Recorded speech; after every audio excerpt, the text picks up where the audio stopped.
Hey y'all, so excited about today's episode because we are going to debunk one of the greatest lies about money that actually gets in the way of us making more of it and creating more impact in the world and creating more beautiful things in the world as an effect of having money. And that lie is this idea that we shouldn't want more. We shouldn't want more than we absolutely need, that it's wrong to desire money, right? Which is probably just a conditioned belief. So many people have that belief. I've had so many clients come into my world and said, I feel guilty having a money goal. I feel guilty wanting a lot of money or wanting more than I absolutely need. And we always unpack this, and I'm excited to unpack it in this episode today because it's really necessary to unpack it and to look at why do you think that and to question it. I mean, I'm all on board with you can keep whatever thought you want, whatever thought is serving you, but if it's not serving you, you probably want to question it. And if you have a belief like that, it's going to be hard to manifest money. It's going to be hard to grow your business. If you believe that it's wrong to have a lot of money or wrong to want more money or wrong to set money goals, right? That is a competing intention.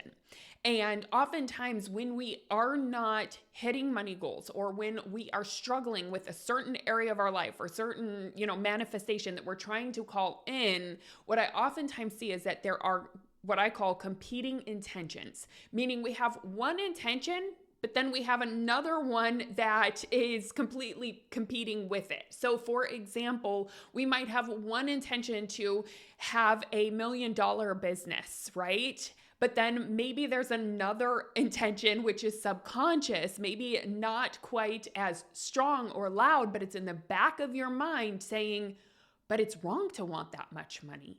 I shouldn't want that much. That's more than I absolutely need. That's more than I need to pay my bills. And we have this thought in the back of our mind, well, it's not really fair to want that kind of money because other people need it more.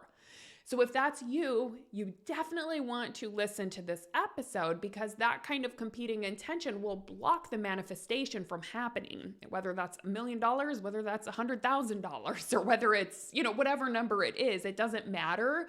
But if you have some sort of belief that it's wrong to want money, I want to speak to you. And the reason I want to speak to you is because of all people in the world that should be making money, that we actually need making money, it's probably you.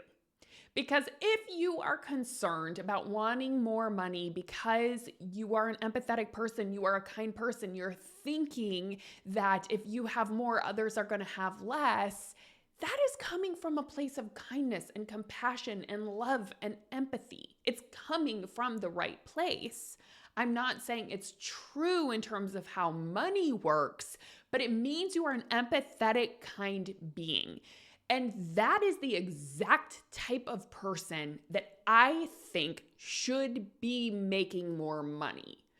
Because when kind, empathetic, compassionate, loving people make money, they circulate that money in a way that really serves the world, that serves their business and has a ripple effect on all that they serve in their business. They circulate it in a way that serves their community and those around them and their families. And really what it does when good-hearted, kind, empathetic people make more money is they tend to use it for good. And they create a really positive ripple effect of that money. Right? It's the type of people who do not care about others, who are self-centered, that may use money in a way that doesn't serve the world around them. But people like you, and I know you because I know my people, you all are loving, kind humans. And when money gets in the hands of people like you, good things happen. I've seen it time and time again. Right? Because you want to think of it like this. Money is just a resource. It is actually a neutral resource. And I know so many of us have been conditioned to believe that it's greedy to want money, it's wrong to want money, that people who have a lot of money are greedy, but all of that is a complete lie. It's not true at all. money and having a lot of money cannot turn you into a different person, right? And the truth is that whoever you are still going to be with money, right? So if you were already a greedy person who had lack of money, you will still be a greedy person when you have money, right? And there's lots of greedy people who don't have money, right? Just like there's lots of greedy people who have money. It's not the money or lack of money that makes you who you are, right? We unintentionally associate things like that, like, oh, rich people are this and rich people are that. Not true at all, right? You might have examples of that, but that's just because you're seeing a human that was maybe already greedy who just came into money or had money and they're living that out. They're expressing that. But the all opposite is also true. And if you start to look for it, you will see how it's true. There's a lot of people who have money who are extremely generous, who give and who use that money for good. Tons of generous, loving, kind people who have money.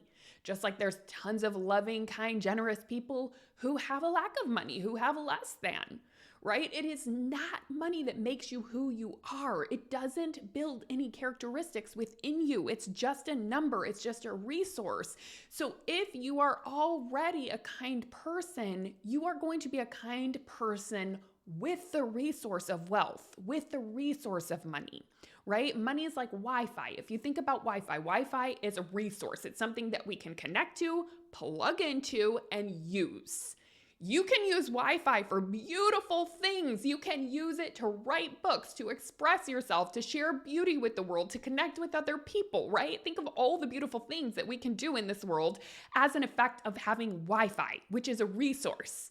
It's not Wi-Fi that makes you a good person. It's that if you're a good person, you can use Wi-Fi to do good things in the world and really express yourself and share and inspire and do all the things. But the opposite is also true, right? You could use Wi-Fi to do bad things, to do evil things. You could use it to con people, to spam. You could use it, to, I don't know, look up things that are just not serving you. You can use it to scroll the internet and buffer your life away. Right? But it's not Wi-Fi that creates that. Wi-Fi is just there.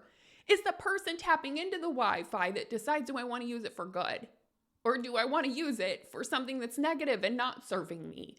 Now, money is the same way. What if you thought about abundance and wealth and money as the same way as Wi-Fi?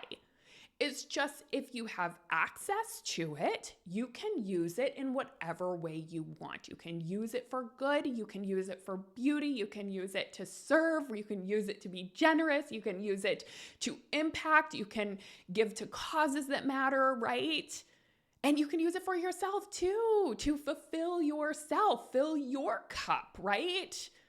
So, and on top of it, right, healthcare and things that you can do for your family, education, all of that type of stuff, right? We can use it for good. So it's really important that we stop blaming money, right? And stop saying it's wrong to want money, because the opposite is true. If you are a good human, it's actually a good thing to desire money. It's actually a good thing to decide to become wealthy, because you are going to use that resource of wealth in a way that is going to impact the world in a beautiful way. No doubt about it. And this episode is inspired because I was talking to a client. I was coaching her yesterday, and we were just coaching through this part of her that she had a money goal in her business. She said, I've been kind of stuck where I am, and I have this new money goal. I'm really stretching it because she just came into the movement. So she's stretching herself. She said, but I have this goal, but then there's this part of me that feels guilty for having it. And this part of me who feels like I shouldn't have a money goal. I shouldn't want money. I already have enough, right? I have enough to pay my bills. I have enough to get by. And I said, well, why do you have that money goal? Like, let's say you did create it. I said, what if you started making $500K in your business, right? Right now she's at like in the hundreds, right? 150 or 160K. And I said, if you started making 150K, what would you actually do with that money, right? I wanted to get into realistic, not what like picture does your brain have of what wealth is, but like, what would you, as the human that you are, do with that money if you had more of it? How would you utilize it? How would you have it, hold it, and circulate it? And she said, oh, if I had 500K, I don't think much would change. She said, I love my house, but I would probably pay for my kids' education, and so that they don't have to take out loans and we don't have to take out loans, and there doesn't have to be any stretching around that. So she's like, I'd pay all my kids' education and college. She's like, I would definitely give more to my church. I love giving to my church, and I would give to my community. I'd be able to just give more of it. She's like, I'd also probably take more vacations with the family, or just take maybe better vacations without feeling like we're stretched. And that was really like, she's like, that's pretty much what I'd want to do with it. She said, also, I think put it back into the business a little bit, right? She had some ideas. I said, okay, so I want you to think about that version of you who's doing those things. I said, just to reflect, sounds like you're using it for positive things in the world. Like, none of that is affecting people in a negative way. If anything, it's only affecting them positively, right? Because I said, if you grow your business, think of how many more people you're going to help, how many more people you're going to serve, and then the ripple effect of that, right? Of like, if you help them, right? She happens to be a coach, but if you help them, then they get to go out and share that with the world. And there's a huge ripple effect just of growing your business, that in and of itself.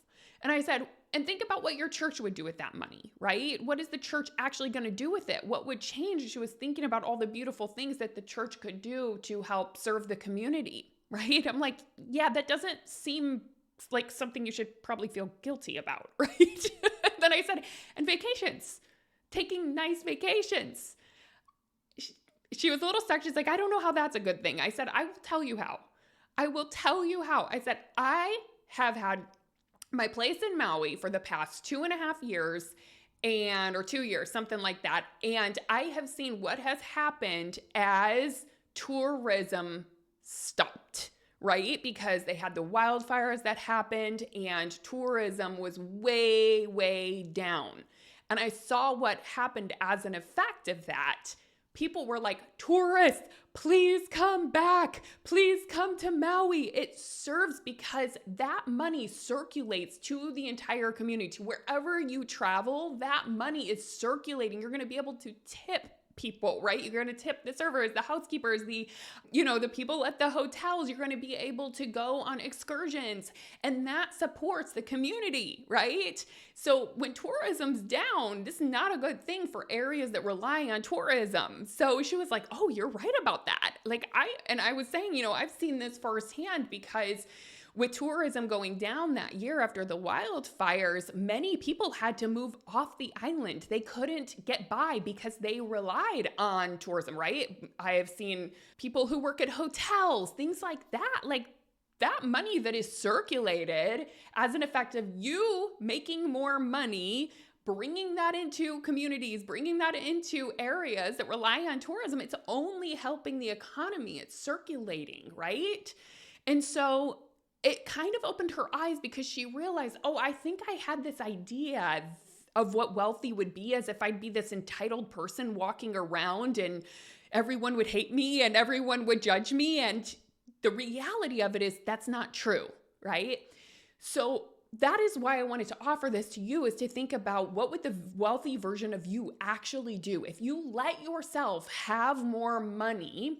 In what ways would you hold it? In what ways would you circulate it? In which ways would you invest it that would actually serve the world, right? In what ways would it actually have a positive ripple effect? I think it's so important to look at that, because if that is true, why in the world should we feel guilty about desiring wealth, about desiring more money?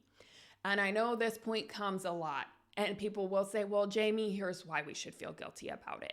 Because other people don't have it. Other people need it more than me. And I get that. I totally understand, right?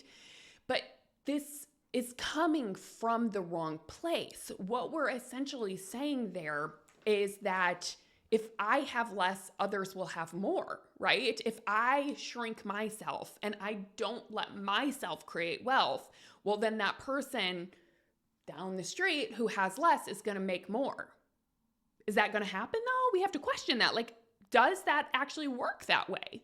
If you shrink yourself, if you don't create the wealth that you want, if you do not play full out, shine your light brightly, share your gifts with the world, grow your business, does that affect that person you're looking at who doesn't have as much as you? Really, just question that. It doesn't. It actually doesn't. If it did, I would say, hey, if that's the case, maybe we need to work it in that way, right? Like if it would serve someone else, if it would mean more money for that person who's struggling over there, I'd say I'm probably on board, right? Because we're good people. We want everyone to thrive. But the truth is, it doesn't work that way. If you shrink and you have less, it doesn't affect that person. It really doesn't, right? It's not going to help them. So it just doesn't work that way. So there's no reason to feel guilty, because the truth is, we're kind of thinking of it like this. We're thinking that money is a pie, right? I always use the pie analogy. We are unintentionally looking at money in the wrong way, as if it's a pie, it's finite, it's concrete, and it's this circular concrete thing. And if I take one slice of the pie, it means there's less for others. But that is not how it is. Money is not finite. It's not concrete. It's, again, like I said, it's a resource. It's an energy. In fact, most of the money in the world is not even in physical form. A very small percentage of money is even in physical form in bills, right? So it's not like that. It isn't actually true that if you take some of the pie, others will have less. It's not that way at all. You kind of have to think of it more like if you allow yourself to take a piece of pie, you go and multiply. Like you take that pie and you create more pies and you're able to circulate more pies, right? It's actually, you know what I'm thinking about it like? It's kind of like kombucha or like sourdough, right? It's like a sourdough starter or a kombucha starter, where it's not like if you take that starter, it means no one else can have it. You're taking that starter and actually you're able to make way more kombucha, or you can make way more sourdough bread, right? As an effect of taking that starter.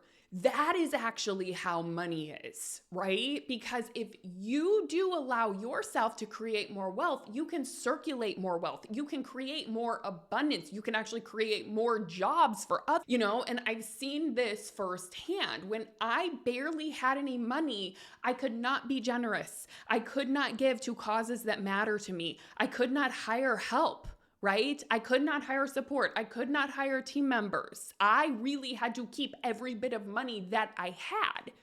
But when I let go of that idea and started seeing money as more of an energy, right? It's not like this finite pie. It's more like the ocean, or it's more like Wi-Fi, right? Where if I take a cup of water, even like a huge heaping pool of water from the ocean isn't going to dry up. It just recirculates. And that is just how money is. You can actually see it. If you look on a day-to-day basis, how much money is in the world, that number is constantly changing. That number is constantly growing. It recirculates. That is the energy of money. So we have to let go of this idea that if I have money, or if I let myself make money, others are going to have less. It's not true, especially someone like you who's not going to just hoard that money. You are going to allow yourself to have it and hold it, but you will also be circulating it in a way that's aligned with your values, right? So for me, as I have allowed myself to make more money, I can hire more people. There's several people in my life now that I'm able to employ as an effect of having more money and creating more money and setting money goals, right? I have my whole team in my business. I have a housekeeper that I absolutely love and adore, and I love to provide as much work for her as possible. There's people that Josh works with that he's able to pay generously, right? So we're able to circulate that money, and that provides jobs for other people that then start to rely on that. So if you're gonna think of it like a pie, you have to think of it like, oh, if I take a piece of pie, I'm gonna make like 100 more pies with that one piece of pie. That is how money works. And this is why we do not have to feel guilty about desiring money, because it's not finite. It's an infinite resource that keeps recirculating, refueling, refilling, and that's how money is. So hopefully that clears up your money block around feeling guilty about creating money. Now, there's another one, though, I'm going to touch on that I see a lot, which is this idea is like, oh, now I don't see money as a pie. I don't see it as finite. But here's the block. I don't want to make more money, or I feel uncomfortable with a money goal because I'm scared that if I make more money, it's going to make those around me uncomfortable, right? It's going to make them judge me. People are going to see me differently. Now, this is a really common money block, right? And I'm going to debunk this one for you too, because I'm not saying you're not wrong. Some people might be uncomfortable, but the truth is there's two pieces to this. Number one, usually the opposite is true. I'm not saying there may not be some people who are uncomfortable by your wealth or with your wealth. But here's the thing is I actually think what it does more often than making people uncomfortable is it makes those around you more comfortable. I want to share why. Because you are able to be generous. You go to dinners, you can pay for it. You can take people out for coffee. I'm thinking about it, something that has been a vision of mine as we moved to Maui, of thinking, we're far from my family. I'm from St. Louis, Missouri. That's where all of my family is. And I'm moving to Maui, and that is about 12 hours of flying. Now, that's a lot, especially for my mom, right? And I was thinking, God, that would be so great to be able to just always upgrade her to first class. Like, how fun would that be? That's a vision that I was holding, is like, when we move, that'd be so fun to be able to upgrade my mom to first class, right? So therefore, that is going to create a lot more comfort for her, again, and those around us, right? Because we can be more generous, right? When we're paying someone, we can pay them better. That creates more comfort. So it's funny how sometimes we have these ideas of what it's going to be based upon just what we were taught. But when we question it, it's like, kind of like Byron Katie says, sometimes the opposite is true. Oftentimes the opposite is true.